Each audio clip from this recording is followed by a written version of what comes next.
Sudah masuk ya? Sudah. Kita langsung selesaikan dengan kekeluargaan ya. Karena kadang-kadang mungkin saya kalau selesai 16.30 masih pagi jamnya. Dia masih pagi. Padahal tenaganya udah sore. Oke, selamat sore ya. Selamat berjumpa lagi. Kita hari ini membahas untuk asuhan perawatan jiwa. Formatnya seperti apa saja nanti kita kan formatnya ke Bu Reva ya. Untuk teorinya saya akan sekilas menjelaskan. Mohon kerjasamanya untuk nggak ada suara. Kalau kepengen bersuara silakan ditutup mulutnya. Kalau nggak diam ya sambil ditutup mulutnya supaya nggak banyak menular ke sebelah. Oke, di yang awal ya, kita akan melihat bagaimana terkait dengan mengkaji perawatan jiwa. Materi ini sudah ada LM, absen atau tidak absenkan. Saya nggak mau pusing kalau misalkan ada yang belum absen, jadi saya absenkan semua, mau sakit, mau mati, masuk. Ya, Oke, pengkajian status mental. Kita akan melihat seseorang itu dia sehat jiwa atau enggak kelihatan dari penampilan. Bajunya, rambutnya, jilbabnya, ya, sisiran enggak? Enggak. Kayak ponakan saya. Makanya saya kayak rambut ponakan saya. Dia baru bisa rambutnya behave gitu pas kerja. Pas kuliah itu nggak pernah behave. Rambutnya tuh nggak bisa. Ya gitu modelannya. Jadi seseorang itu dia akan berubah itu pada saat. Jadi kalau kalian melihat bahwa bentukan teman kalian itu nggak sesuai dengan standar hidup kalian, jadi kan mungkin dia masih berproses menuju. Ya, setiap orang kan berproses. Tapi kalau dia sampai usia tua 60 tahun dia kondisinya gitu saja, dia tidak menyadari apa yang harus dia lakukan. Nah itu yang perlu dikaji. Harapan dia, apakah masih tertinggal di masa lalu? Mungkin dia merasa bahwa dirinya itu masih di usia 20 tahun. Saat dia masih merasa jaya-jayanya dia menjadi diri sendiri. Kemudian di usia 60 tahun dia merasa bahwa dia tetap masih usia segitu. Sampai tidak ada perubahan. Nah itu yang mungkin kayak misalkan kita perlu mengkaji seseorang. Contoh sederhana, kalau lagi ada masalah, apa yang dia lakukan? Apa cenderung menghindar? Cenderung membantu mengatasi? Atau cenderung membuat menjadi tambah masalah? Nah kalau kalian melihat bahwa merasa bahwa dia itu solutif, proaktif, dan tips lainnya yang positif, itu adalah teman yang baik, orang yang baik. Tapi kalau dia kecenderungan untuk menghindar dan membuatnya menjadi tidak selesai, nah itu yang perlu kalian benar-benar warning signs. Ya. Sama kayak kalau kalian misalkan, oh ini pacaran nih, pacaran itu bukan permasalahan cinta doang, tapi bagaimana dia menjalani hidup. Ya, itu yang paling penting ya. Karena cinta itu buta kali ya. Ya, pernah nggak merasa cinta itu membuat kalian tuh ngerasa dunia itu dunia itu kayak cuma berdua doang, kayak nggak ada yang lain gitu kan. Begitu putus baru balik lagi ke teman satu circle-nya.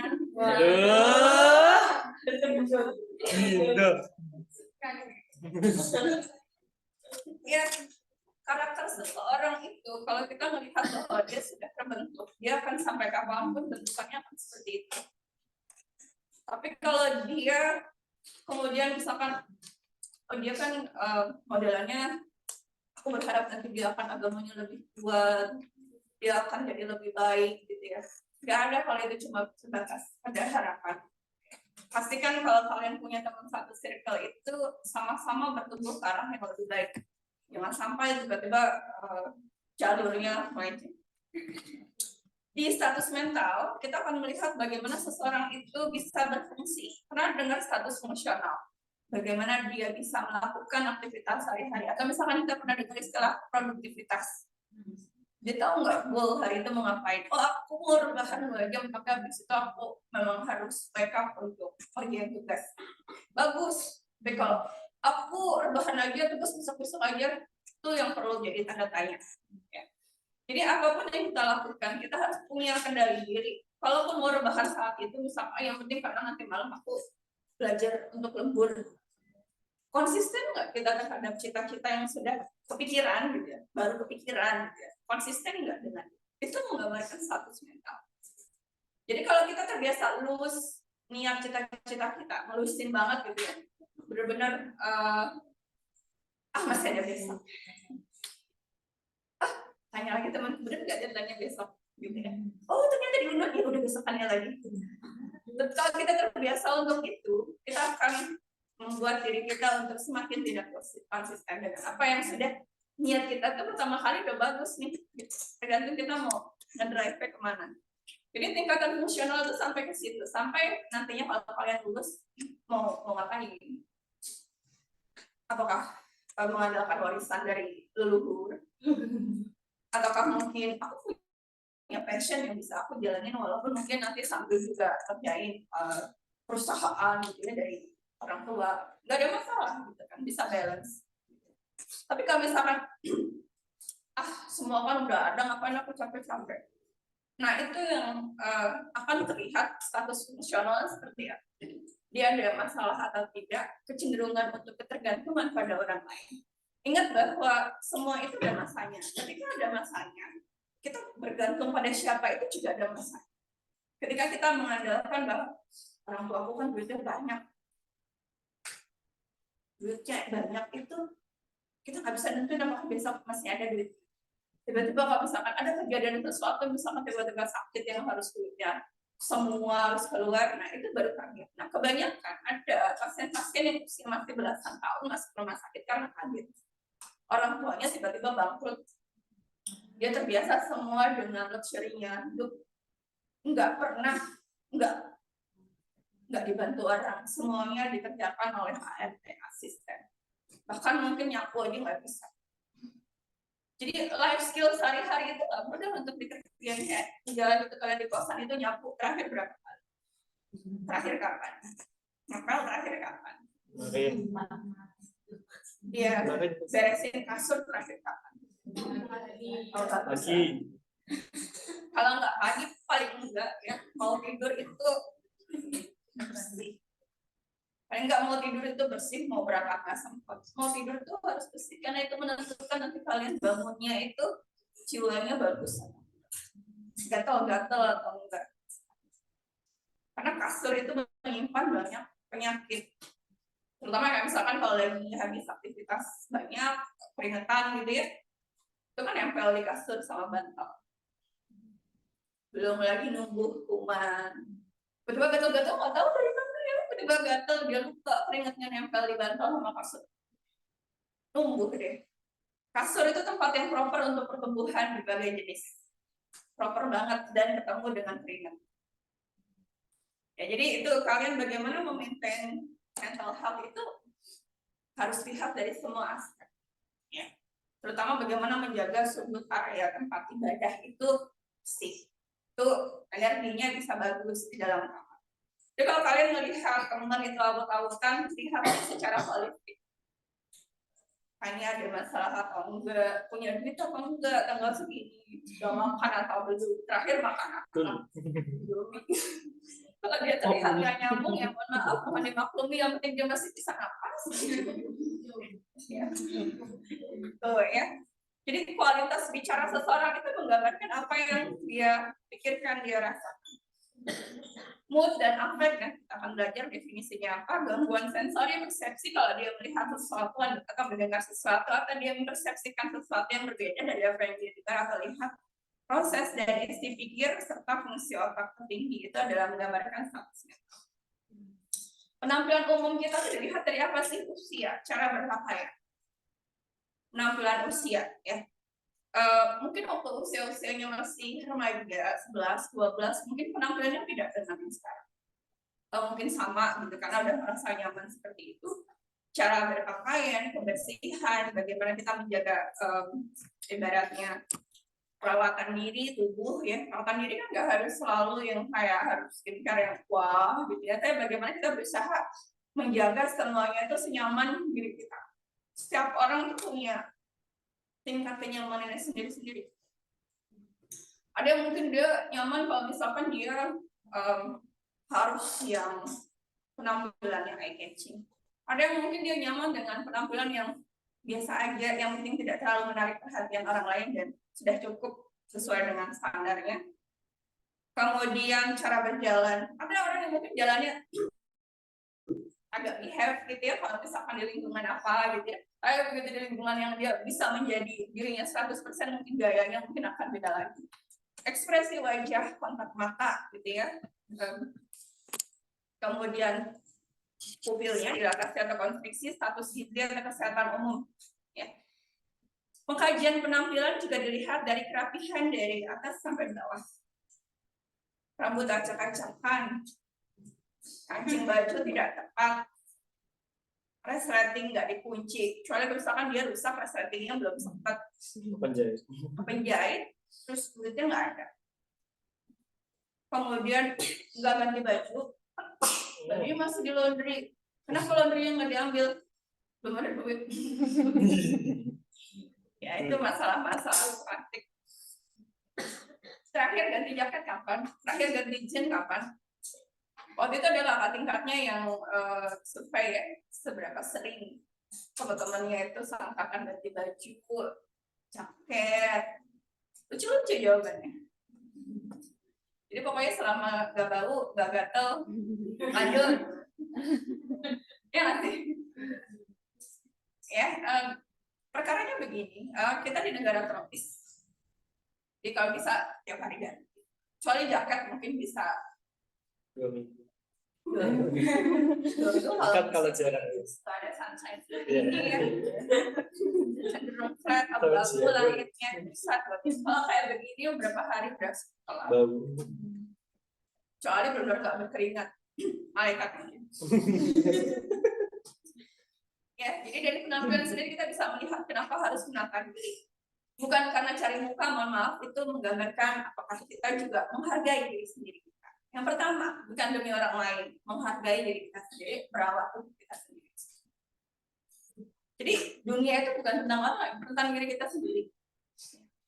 Pengkajian penampilan kita melihat kesan umumnya, begitu kita ketemu pasien itu, ada orang yang walaupun dia adalah pasien gangguan jiwa, tapi karena dia terbiasa proper pakai baju, dia sesuai cara berdiri, cara duduk dan lain-lain, sudah terbiasa seperti itu.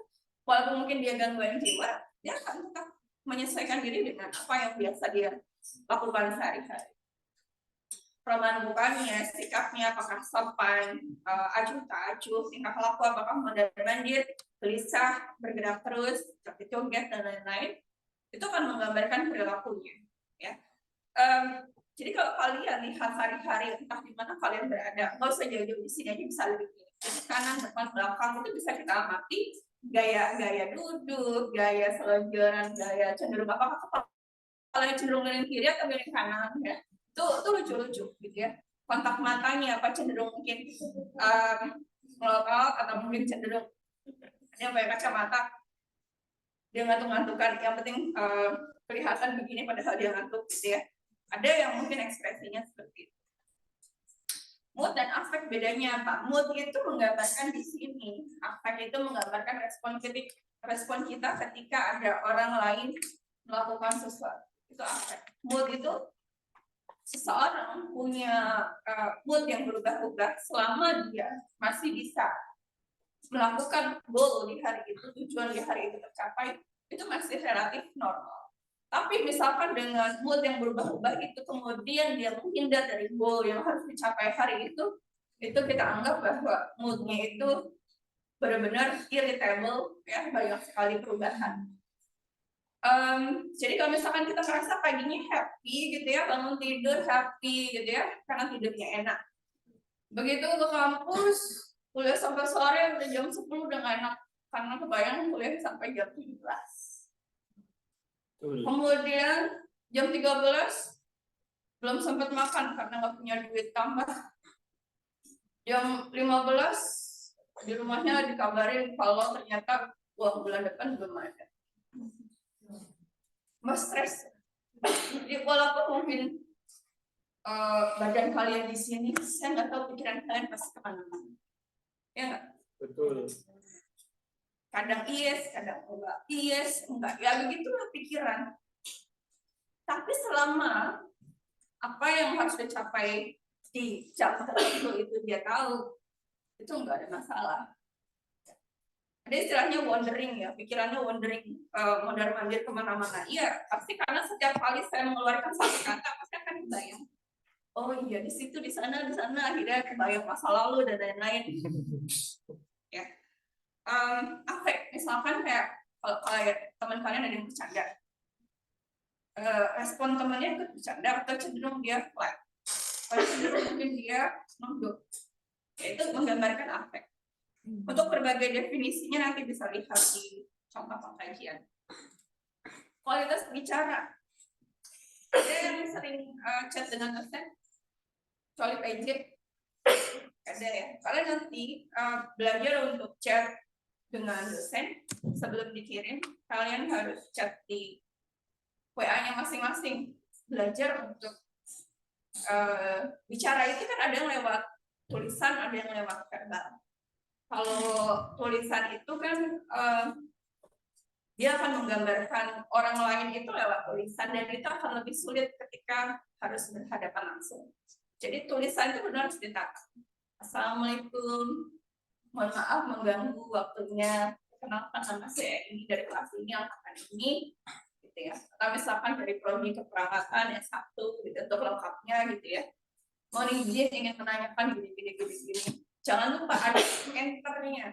Assalamualaikum, enter. Jangan semuanya rapet di satu paragraf.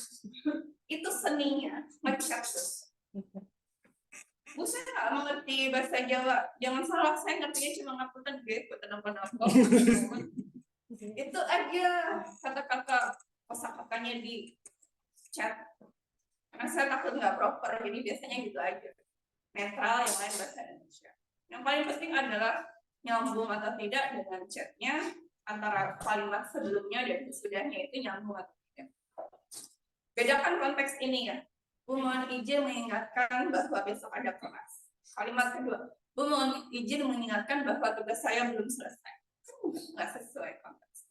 Menggambarkan pola pikir seseorang. Jadi biasanya kalau yang nggak nyambung SPOK-nya, berarti ada something wrong. Ya. Gitu.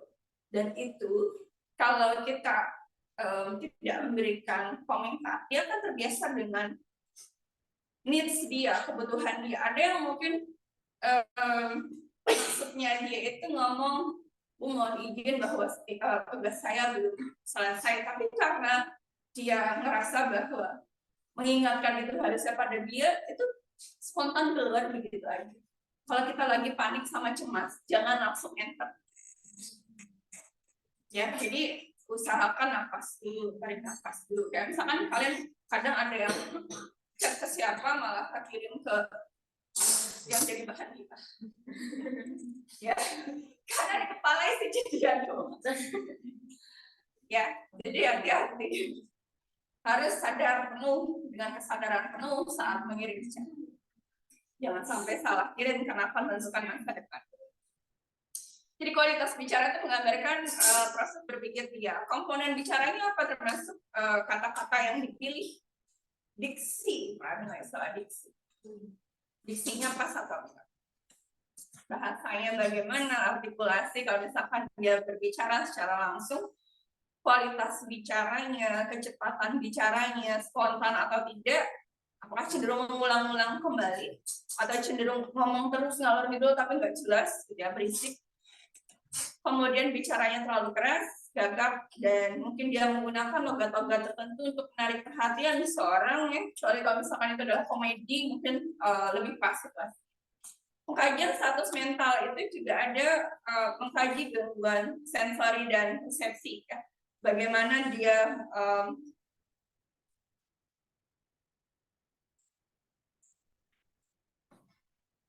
bisa menerima suara atau yang dia lihat itu nyata atau tidak. Bedanya halusinasi dan ilusi adalah halusinasi itu dari stimulus internal. Kalau orang yang terbiasa dia cenderung menghindar dari orang lain di dalam kamar yang tidak mau keluar rumah, dia hanya berpusat pada apa yang ada di dalam pikirannya.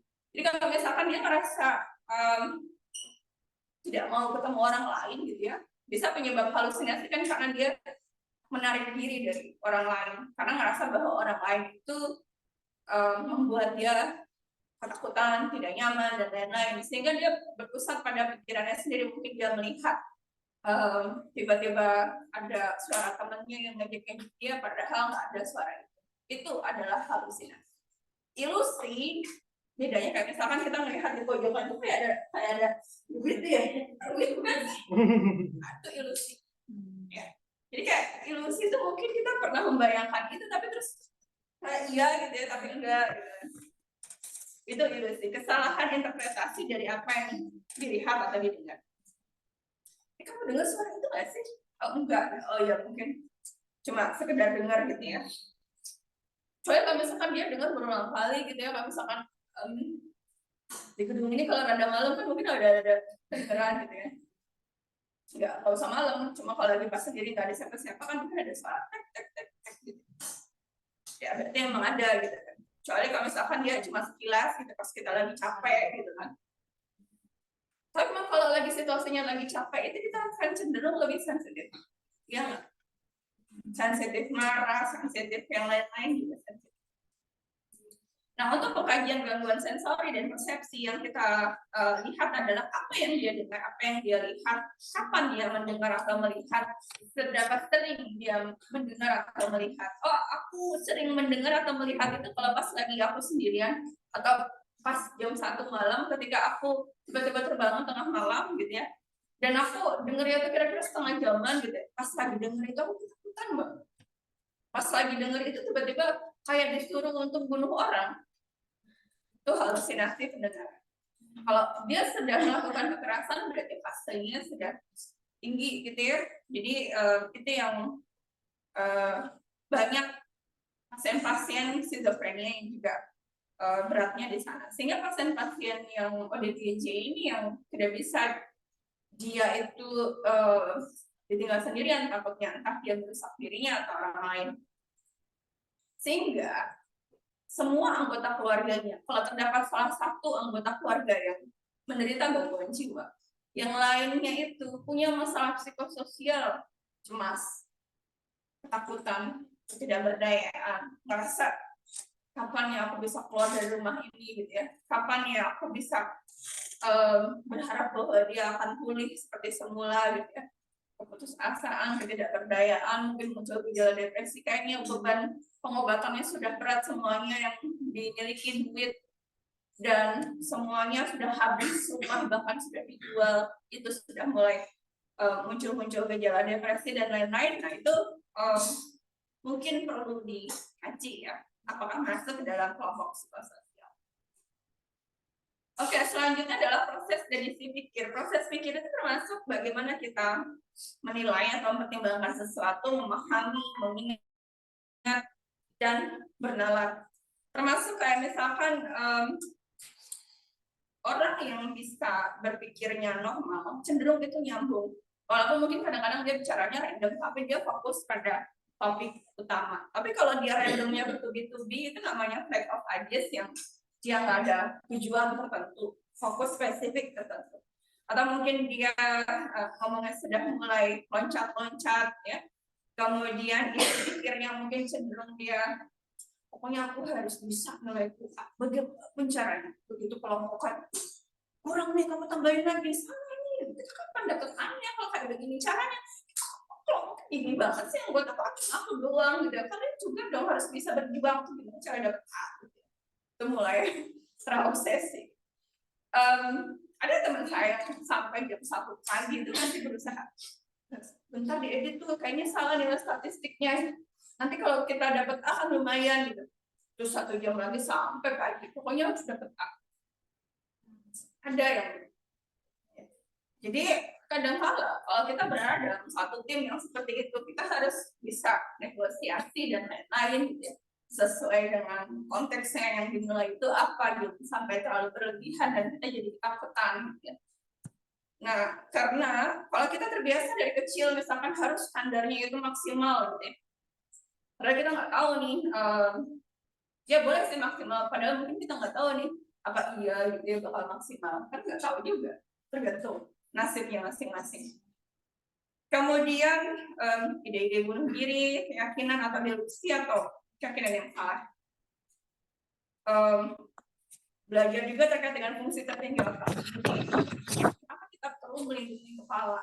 Seluruh punggung tulang belakang itu kan satu jaringan saraf, termasuk gaya kalian tidur ya.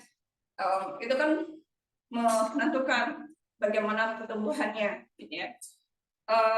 Di fungsi tertinggi otak itu kita mengukur tingkat kesadaran, orientasi, waktu, tempat orang. Selama dia tahu bahwa, oh ini tahun 2023 nih, jangan sampai memori kita masih ketinggalan di tahun 2010. Usia kalian 2010 berapa?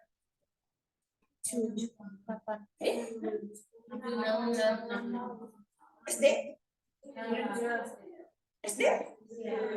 Oh, kalian sekarang umur berapa? 20.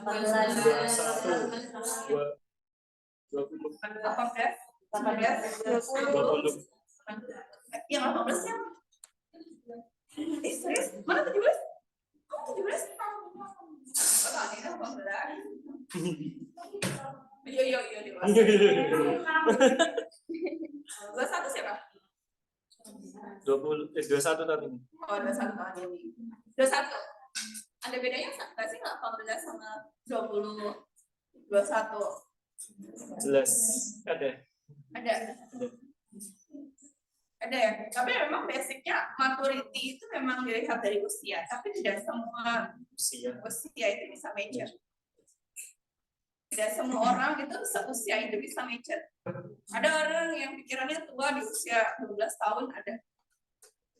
Saya bahkan pikiran saya tua waktu sejak TK. Sudah tua karena selalu dipanggil nenek sejak TK. Karena saya cenderung menasihati seseorang. Seolah-olah saya usianya sudah puluhan tahun ke depannya, tapi iya. Jadi fungsi tertinggi otak itu setiap orang itu sudah punya secara alami ya, tergantung dia memfungsikan atau tidak. Contoh kayak misalkan memori jangka pendek dan jangka panjang. Tadi pagi bangun jam berapa? 5. Semalam makan apa enggak? Terakhir ngutang kapan? Enggak pernah. Terakhir makan daging kapan? Di rumah betul. Oh, Idul Adha. Itu kan jenis memori yang harus kita latih ya. Iya. Baik jangka pendek atau panjang.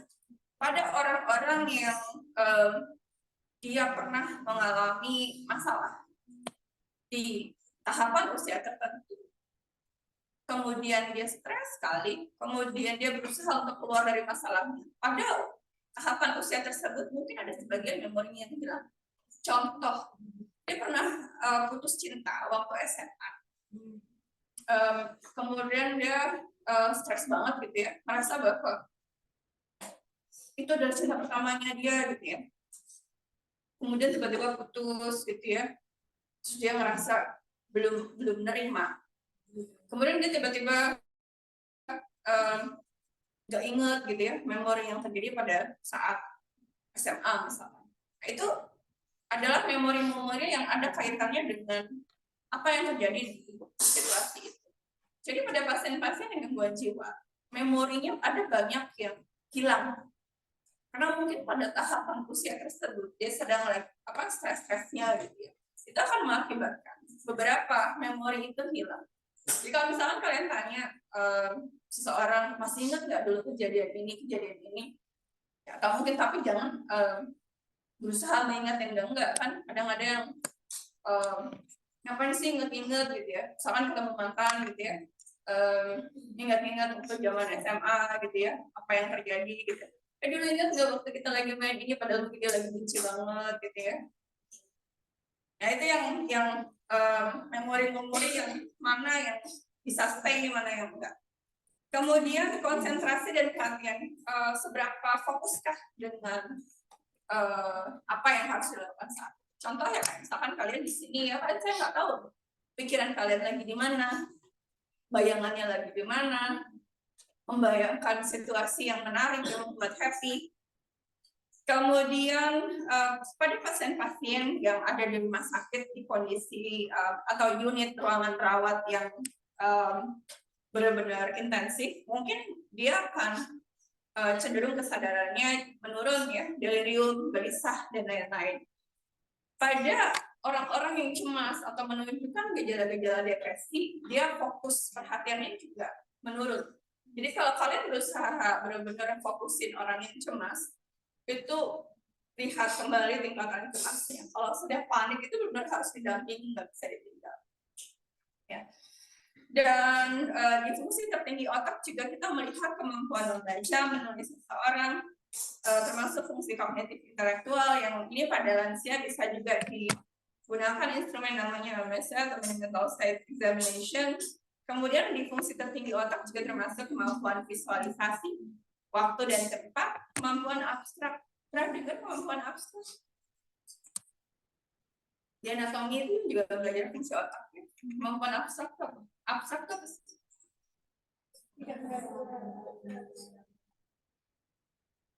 Yang nggak beraturan maksudnya jadi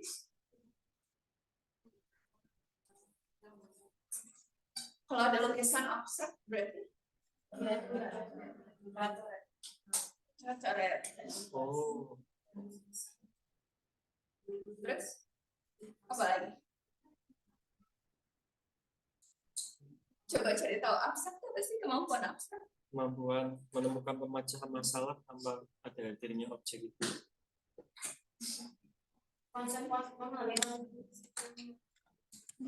Berarti kayak apa? Gimana? Kayak Random.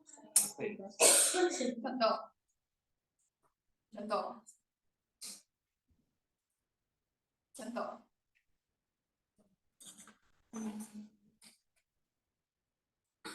Tapi kalau ngerjain skripsi itu supaya nilai A gimana? Kritis. Kreatif bayangannya kayak apa ya? Oh iya, Itu kemampuan itu abstrak. abstrak. Mau jauh-jauh sehari-hari. Iya. Tapi kalau kalian nggak punya duit terus pas nggak ada teman-temannya gimana caranya dapat duit?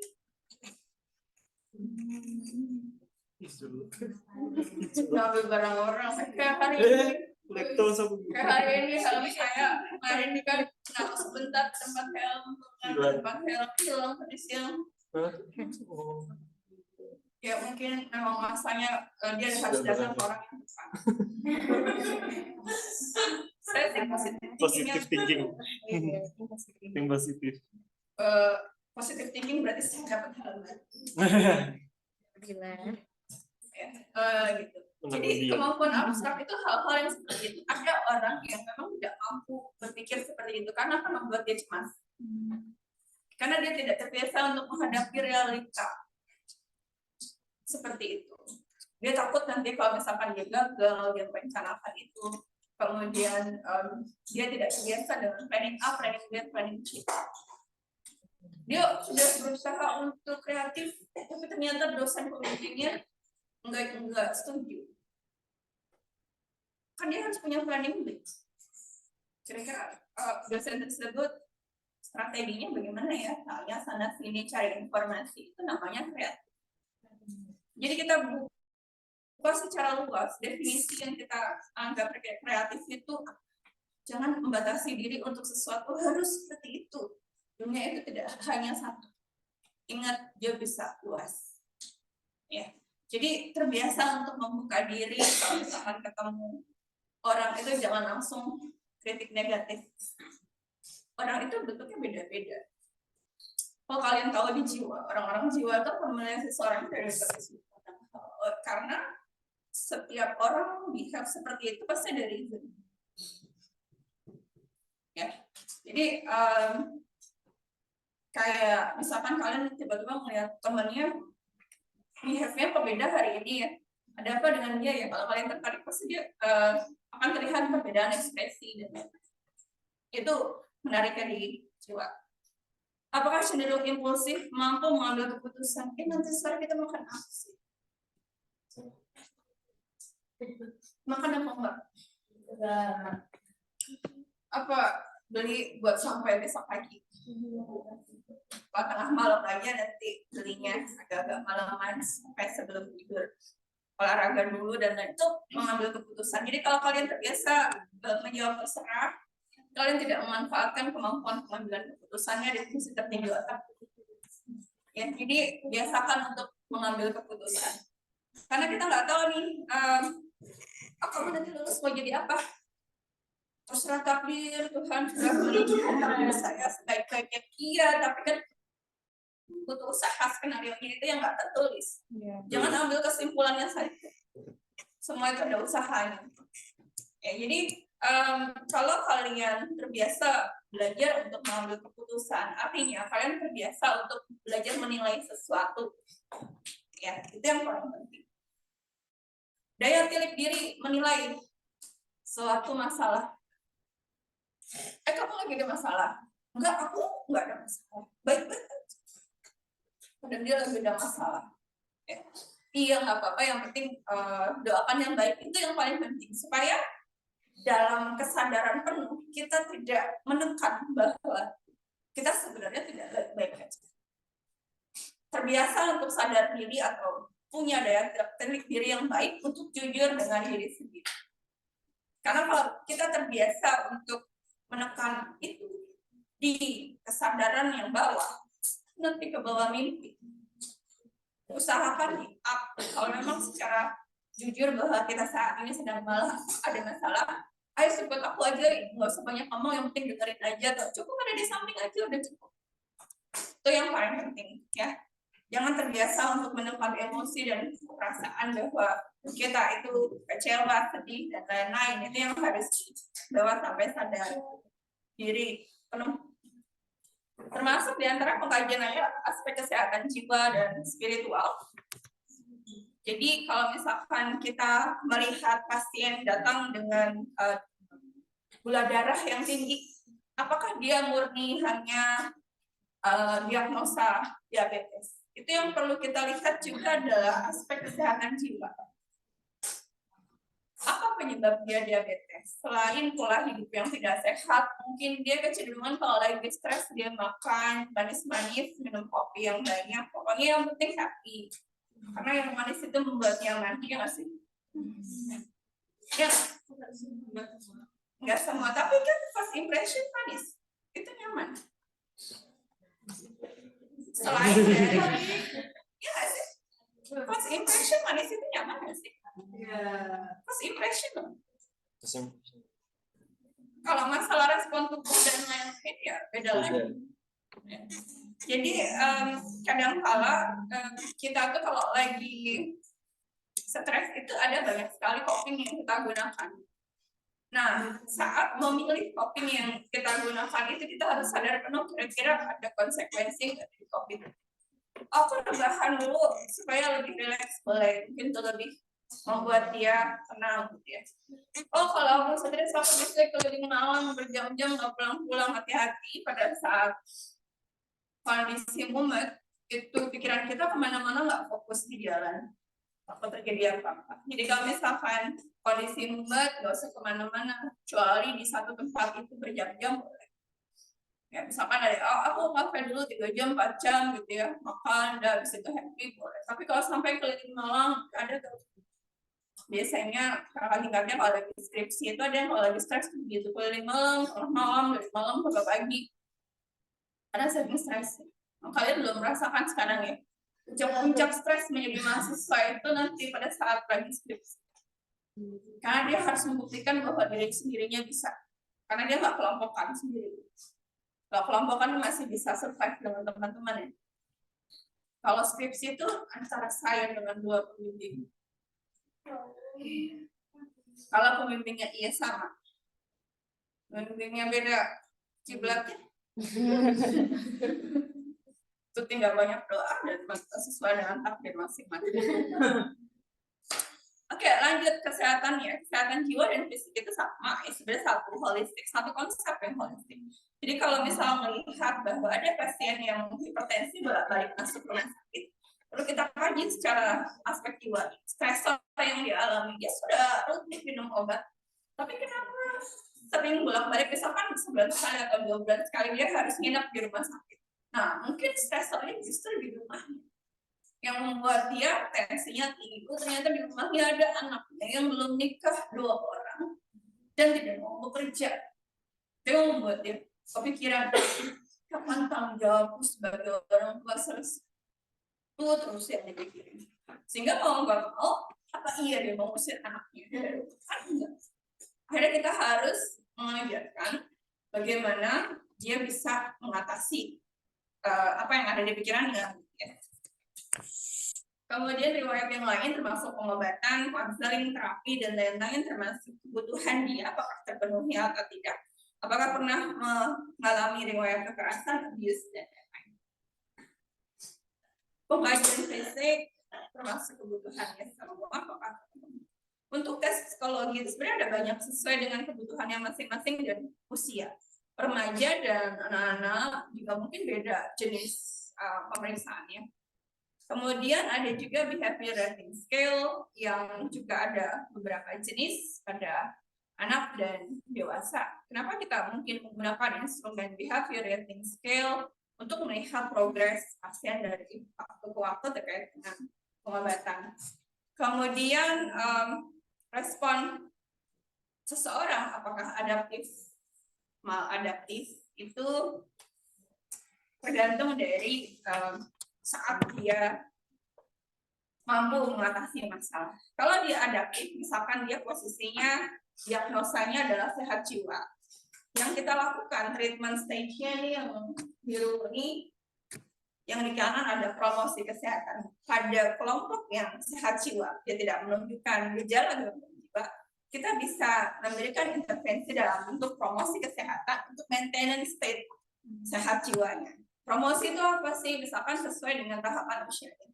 Bagaimana dia menjalani usia dewasa muda itu dengan baik. Oh, dewasa muda itu tugasnya adalah apa? Menjalin kedekatan dengan orang lain. Dia mampu nggak berkomunikasi yang baik? Bagaimana dia tetap bisa berkomunikasi yang baik dengan orang lain kalau dia lagi sedang ada masalah sama temannya tersebut? Apa yang dilakukan? Itu yang diajarkan untuk dia tetap ada di state sehat jiwa. Dan sehat jiwa ini nanti kalau orang sehat jiwa di akhirnya adalah kualitas hidup yang baik. Sedangkan di maladaptif, untuk yang di sebelah kanan, kalau kita melihat coping seseorang cenderung destruktif, merusak diri dan orang lain di lingkungannya, dia ada di situasi krisis. Yang bisa kita lakukan adalah membantu dia untuk kondisinya lebih stabil dan menghindari faktor resiko, dan mungkin kita bisa menata kembali lingkungan yang bisa support dia dan terhindar dari stresornya, supaya dia tidak merusak diri dan lingkungannya. Jadi adaptif atau maladaptif itu menentukan jenis intervensi. Kalau yang sehat jiwa promosi kesehatan, kalau yang di situasi krisis adalah fungsi stabilisasi, sedangkan di sebelah tengah ada maintenance, ada akut. Akut berarti situasinya sedang akut, berarti yang kita lakukan adalah mengurangi gejala-gejala yang mungkin muncul saat itu. Kalau situasi maintenance adalah recovery, pemulihan, bagaimana dia tetap bisa menjalankan fungsionalnya sehari-hari dengan baik. Misalkan pasien yang baru pulang dari rumah sakit jiwa atau misalkan dari unit psikiatri, bagaimana dia tetap bisa berfungsi adalah misalkan dia belum bekerja, dia bisa menata dirinya di rumah seharian dengan baik. Tetap bangun pagi, misalkan habis bangun pagi ngapain, kemudian jam segini ngapain. Jadi dia melakukan sesuai dengan passion. Tapi kalau misalkan dia bangun pagi aja ogah-ogahan, nggak mandi seharian, nggak beribadah, nggak ganti baju, nah itu perlu dipertanyakan status fungsional. Jadi kan misalkan kalau kalian liburan nih, mandi paling awal jam berapa? Zuhur. Itu kalau sholat. Kalau nggak sholat sore. Kalau kerasa gatal ya, kalau nggak gatal misalkan lagi dingin ya, biasa aja dong, nggak manis harian. Itu kalau winter yang minus-minusnya ya. Jadi usahakan lagi apapun hargai diri kalian. Pada orang-orang yang memang gangguan jiwa itu memang kalau misalkan kita ajarkan untuk self care itu perawatan diri itu nggak mudah, termasuk bangun pagi. Ada yang tahu fungsinya harus bangun pagi? Semangat. Semangat, terus bangun pagi itu rutinitas ya. Kecuali kalau misalkan dirasa bahwa hari itu kepengen break ya mungkin break. Biasa motivasi kita bangun pagi ya Kak? Jadi bentuk makan. Itu bentuk makan. Ibadah dong, jangan lupa ya. Ibadah dulu, dikasih hidup baru bersyukur dulu. Ya, ibadah dulu kan. Semua agama kan kalau pagi itu juga beribadah. Saya dulu teman saya ada dari Katolik, Protestan, Hindu, ya kalau pagi rajin sesuai dengan adatnya masing-masing. Ya, jadi usahakan. Kenapa kita perlu bangun pagi? Karena kita menghargai diri kita. Entah mau mandi atau enggak, gitu. Bangun pagi lah. Terserah mau habis itu kecapean, habis rutinitas pagi, boleh break sejam, boleh.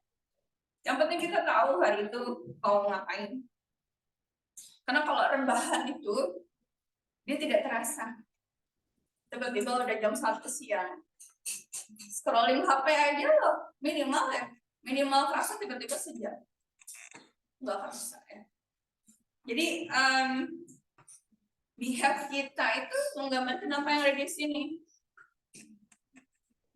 Jadi kalau kita terbiasa sulit untuk mengendalikan diri kita, ya menggambarkan di sini. Jadi kalau kalian kepingin, gila temanku IPK tinggi banget ya. Nah, perlu diobservasi rutinitas dia terus biasanya apa sih? Apakah dia terbiasa dari kecil, mungkin punya rutinitas yang baik? Nah, itu yang dicontoh. Jangan sampai terus di pikiran kita begitu melihat ada teman yang berkali, gila kok bisa dia? Oh, jangan dia dekat sama dosen ini, dia dapat nilainya bagus. Itu terbiasa untuk pikiran negatif. Jadi, kalau pikiran kita terbiasa diarahkan ke sana, segera didrive supaya tidak otomatis untuk negatif. Karena otomatis negatif itu sulit untuk mengendalikan kalau kita terbiasa. Sulit sekali. Jadi topik gimana? Ya. Nah, itu yang perlu kita hindari. Oke, pengkajian keperawatan jiwa dimulai dari banyak hal. Tapi ini akhirnya menentukan apakah diagnosanya nanti aktual, potensial, atau resiko. Ya. Dari pengkajian ini nanti kita bisa menentukan diagnosa tadi, kriteria hasil, kemudian kira-kira stresornya apa saja. Yang dikaji itu mulai dari predisposisi dan presipitasi. Ada yang pernah dengar predisposisi, presipitasi? Predisposisi adalah apa yang dialami oleh pasien sejak dia dalam kandungan sampai sebelum 3 bulan terakhir. Atau ada yang bilang presipitasi itu adalah yang memicu, artinya 3-6 bulan terakhir. Jadi kalau misalkan dia semasa ibunya hamil dulu pernah terpapar dengan racun, ibunya sering minum jamu, obat-obatan dan lain-lain, itu kalau ketahuan itu bisa mempengaruhi tumbuh kembang anak. Ya. Kemudian kalau misalkan dia waktu ibunya hamil, ibunya kerja di pabrik yang bersentuhan dengan zat kimiawi, itu juga bisa berpengaruh pada kesehatan janin. Jadi kalau di luar negeri itu pada bahan-bahan kimia itu akan tertera ya, apakah itu berbahaya untuk ibu hamil, anak-anak, ya itu akan terlihat sensitivitasnya.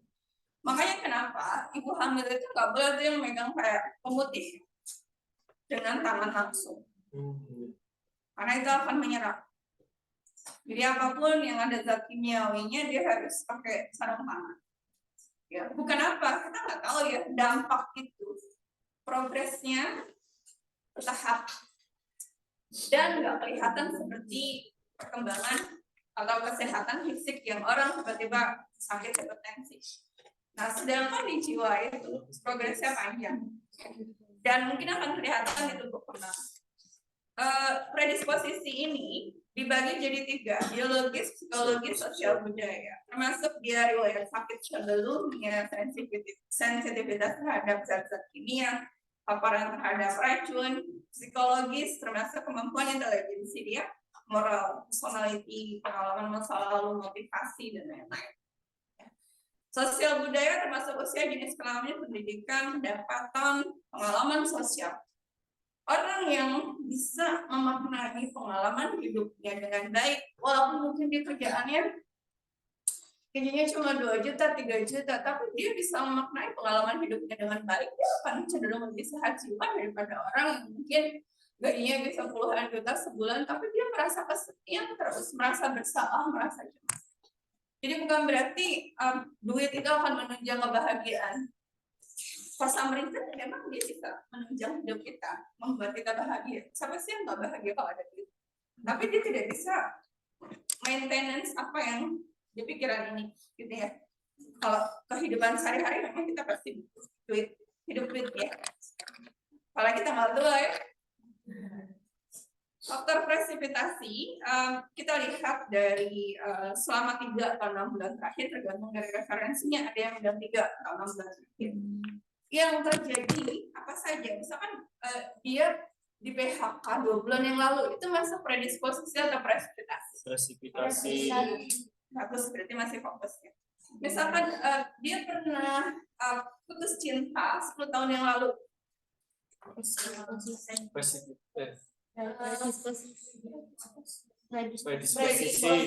kan 10 tahun yang lalu. Masalah. Jadi dilihat dari timingnya ya. Kemudian di presipitasi ini kita melihat juga dari nature-nya yang terbagi jadi 3 faktor tadi. Apakah 3 faktor ini terjadi pada 3 atau 6 bulan terakhir? Misalkan dia menunjukkan gejala-gejala depresi begitu dia terdiagnosa HIV 2 bulan yang lalu. Nah itu berarti faktor biologis iya, faktor psikologis iya, mungkin faktor sosial budaya juga iya, karena stigma dan lain-lain. Itu namanya nature. Origin itu bisa asal dari internal atau eksternal. Misalkan dia merasa tidak berdaya sejak didiagnosa HIV. Dia merasa bahwa hidupnya sudah amat sia-sia. Itu adalah dari internal. Kalau eksternal, dia ketakutan begitu didiagnosa HIV karena masyarakat pasti akan menganggap dia itu dari eksternal, itu origin. Sedangkan timing, waktu terjadinya stressor, berarti 2 bulan yang lalu lamanya stressor terjadi, sejak kapan dia menunjukkan gejala-gejala itu, misalkan tepat sejak terdiagnosa HIV, berarti ya 2 bulan yang lalu. Frekuensinya seberapa sering, misalkan setiap hari, setiap saat. Number itu jumlah dan kualitas stressor. Oh mungkin selain dia terdiagnosa HIV, dia dikucilkan dari keluarganya, masyarakat, kemudian dia di PHK oleh tempat kerja. Jadi stressor itu ada kuantitas, ada kualitas. Nah, begitu dia terdiagnosa HIV, penilaiannya terhadap stressor apa? Responnya bagaimana? Apakah dia menghindar dari orang lain, kemudian dia tiba-tiba sakit, menunjukkan gangguan perubahan tekanan darah, nadi, dan lain-lain gitu ya. Kemudian tiba-tiba dia merasa bahwa orang di sekitarnya itu tidak ada yang mendukung dia sama sekali karena pasti menganggap bahwa dia itu sudah keluar dari norma sosial dan lain-lain dan pasti Tuhan akan menghukum dia. Nah itu adalah bagian dari kognitif, juga afektif, juga masuk sosial. Apakah dia mencari informasi yang menurut dia ada komunitas yang akan support dia dengan kondisinya? Ya, apakah dia cenderung mungkin dia akan membandingkan kehidupannya ke depannya dengan orang lain atau dengan saudaranya, termasuk dari aspek sosial. Jadi kalau kita melihat respon seseorang ketika dia menghadapi stressor itu masing-masing beda-beda. Ya, jadi apa saja yang menentukan respon seseorang beda-beda tergantung dari bagaimana dia menilai stressor. Jadi menilai stressor itu apakah juga dilihat dari tingkat pendidikan? Belum tentu. Ada mungkin yang tingkat pendidikannya tinggi sekali, tapi begitu dia stres, dia selalu menganggap bahwa itu kesalahannya orang lain bukan kesalahan dia. Harusnya orang lain itu memahami diriku daripada kejadiannya bisa seperti ini gitu ya. Jadi bagaimana orang bisa melihat stressor dengan baik tergantung dari bagaimana dia terbiasa untuk memaknai setiap stressor yang terjadi di hidup. Stressor itu kan terjadi tiap hari. Ya, jadi responnya bagaimana? Ya, misalkan saya selalu dianggap aneh begini. Helm saya hilang ya, tapi pas saya merasa tidak berdaya pas helmnya hilang. Oh ya, berarti kan bukan haknya gitu. Oh berarti waktunya saya untuk membeli helm baru. Kami misalkan, oh biarin aja loh, semua yang ada di dunia ini semua bukan punya saya. Saya selalu begitu. Bahkan uang saya punya itu juga cuma titipan sekolah dibawa mati. Apa itu akan berguna untuk nantinya membantu saya ke surga punya uang dikit atau besar itu juga tergantung dari kebutuhan. Saya selalu dianggap pandangan yang selalu pandang. Karena kalau kita menganggap bahwa semua itu harus ini itu sesuai dengan standar yang orang lain punya, kita nggak akan pernah merasa cukup. Gitu ya. Jadi kalian tentukan bagaimana kalian mengendalikan hidup kalian sendiri. Itu yang paling penting. Jangan selalu hidup kita sesuai dengan standar orang lain. Nggak akan selesai. Oh, nanti aku kalau sudah punya duit, pokoknya aku harus beli mobil merek ini. Kalau nggak merek ini, aku nggak bisa dipandang oleh orang lain. Kasian kalau misalkan tiba-tiba 10 tahun kemudian dia juga nggak pernah mencapai cita-citanya. Kasian dia terobsesi dan nggak bisa tidur. Dan selalu memikirkan pandangan orang lain. Sama mana sih? Oke, selanjutnya adalah sumber coping. Bagaimana kita punya jenis coping yang baik tergantung dari sumbernya. Oh, kalau punya masalah, aku bisa menghadapi kenyataan dengan baik, berani menghadapi. Tergantung dari siapa yang support dia. Oh, karena aku punya support system teman satu circle, itu menerima aku apa adanya. Kalau nggak ada masalah, aku bisa cerita kapanpun, dimanapun, gitu. Dan mereka selalu terima aku apa adanya. Itu sumber coping dari mana? Apakah personal ability, social support? Social support. Oh, kalau aku punya masalah, ya udah diselesain aja. Karena aku percaya bahwa di balik masalah ini aku pasti bisa. Karena aku terpilih untuk menyelesaikan masalah. Itu apa? Positive belief, karena percaya. Oh, kalau aku lagi punya masalah, aku langsung punya solusinya. Itu apa? Jadi bisa dibedakan ya? Oke, mekanisme coping itu terbagi, ada yang adaptif, ada yang konstruktif, destruktif. Jadi di sini kita mengenal istilah konstruktif. Konstruktif berarti kalau ada masalah itu dia belajar untuk memecahkan masalah. Destruktif itu menghindari dari stressor. Misalkan dia menekan perasaannya, disupresi, kemudian atau dia memproyeksikan dengan orang lain.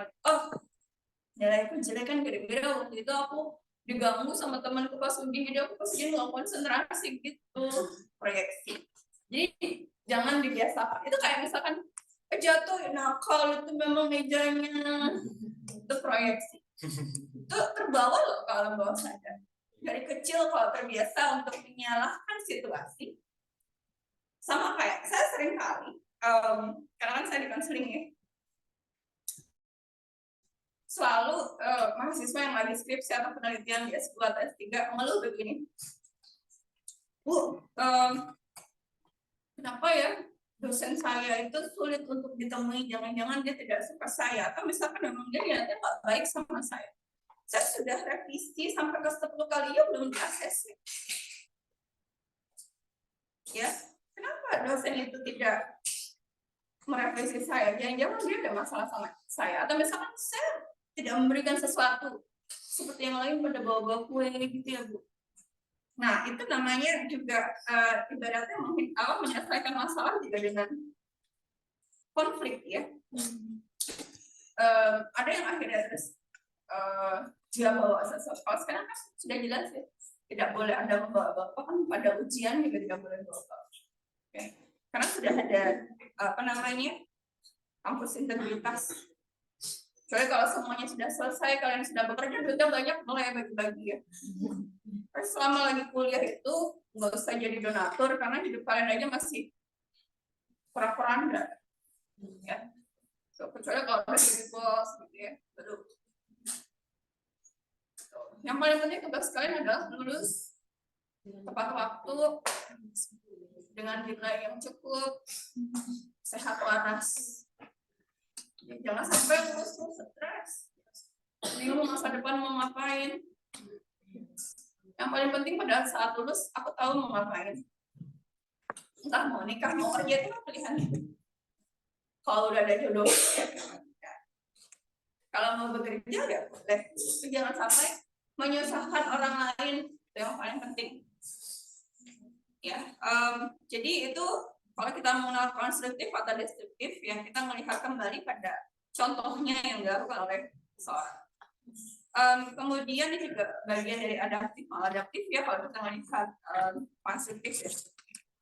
Dan di sini bisa terlihat sama seperti yang tadi ya, gambaran bagaimana kita memutuskan punya opini yang baik.